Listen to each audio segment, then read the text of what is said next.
ভদ্রাयै সততং নমঃ নমঃ প্রকৃত্যৈ ভদ্রায়। দেবীপক্ষের সূচনায় মহালয়ার সকাল থেকেই অশোকনগর কল্যাণগড় পৌরসভা 16 নম্বর ওয়ার্ডের এই জনপ্রতিনিধিকে সামলাতে হয় এক বিশেষ আবদার। ভোরের মহালয়া এলাকার যারা মিস করেন তারাই এই বিশেষ দিনে হাজির হন 16 নম্বর ওয়ার্ডের কাউন্সিলর শ্রীকান্ত চৌধুরীর বাড়িতে। কারণ তার গলায় মহালয়ার চণ্ডীপাঠ যেন মুগ্ধ করে সকলকে। চোখ বন্ধ করে শুনলে যেন মনে হয় চলছে বীরেন্দ্র কৃষ্ণ ভদ্রের সেই কালজয়ী মহালয়া পাঠ।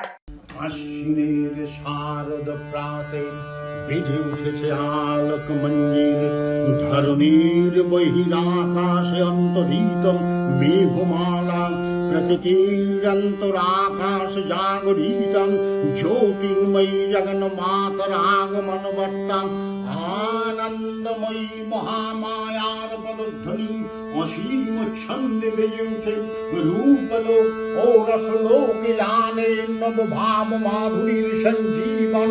তাই আনন্দিতা শ্যামলী মাতৃকার চিন্ময়ীকে মৃন্ময়ীতে আবাহন। দীর্ঘ বছর ধরে এভাবেই এলাকার বহু মানুষের আবদার মেটান তিনি। শুধু এলাকাবাসীদেরই নয়, রাজনৈতিক ব্যক্তিত্বদের অনুরোধেও মহালয়া পাঠ করতে হয় এই জনপ্রতিনিধিকে। সারা বছরই মানুষের সেবায় ব্যস্ত থাকতে হয় তাকে। পৌরসভা হোক বা মিটিং মিছিল, সবখানেই স্বমহিমায় দেখা যায় এই জনপ্রতিনিধিকে। সেই মহালয়া মায়ের আগমন বার্তা যে একদম আপনার প্রকৃতির সাথে মিলে মিশে থাকে, যে দুর্গাপূজা আসছে এইরকম একটা বার্তা বহন করে। বীরেন্দ্রকৃষ্ণ ভদ্রের সেই যে জলদ গম্ভীর তার যে স্বর, তার যে সেই যে মানে ভয়েস প্লাস গ্রন্থনা পাঠ, আর সত্যি সত্যি গায়ে একটা শিহরণ জাগাত যে বীরেন্দ্রকৃষ্ণ ভদ্র হব। অনেকে মোহাম্মদ রফি, কেউ কিশোর কুমার হতে চায়। আমার এরকম একটা বাসনা ছিল বীরেন্দ্রকৃষ্ণ। তারপর বাড়িতে একটা আবহাওয়া ছিল, পিতৃদেব মানে আমার বাবা স্বর্গীয় নিখিলচন্দ্র চৌধুরী, উনি 365 দিন এরকমভাবে পাঠ করতেন বসে বসে।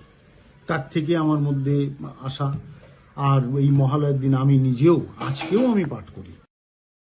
তবে মহালয়ার সকালে নিজের সমস্ত ব্যস্ততা সরিয়ে রেখেই ফাঁকা রাখেন মানুষকে মহালয়ার আনন্দ দিতে।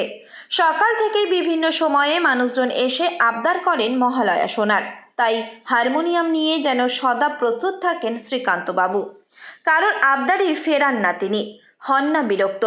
জনপ্রতিনিধি শ্রীকান্ত চৌধুরীর সঙ্গে কথা বলে জানা যায়, কোনো ফিল্ম স্টার বা সঙ্গীত শিল্পীদের যেমন গুণমুগ্ধ ভক্ত থাকে, তেমন তিনিও ছোটবেলা থেকেই গুণমুগ্ধ ভক্ত বীরেন্দ্র কৃষ্ণ ভদ্রের। বাবার কাছ থেকেই শেখা এই চণ্ডীপাঠ। তবে তার মুখের চণ্ডীপাঠ শুনতে এখন ভালোবাসেন সাংসদ, বিধায়ক থেকে নানা রাজনৈতিক ব্যক্তিত্বরাও।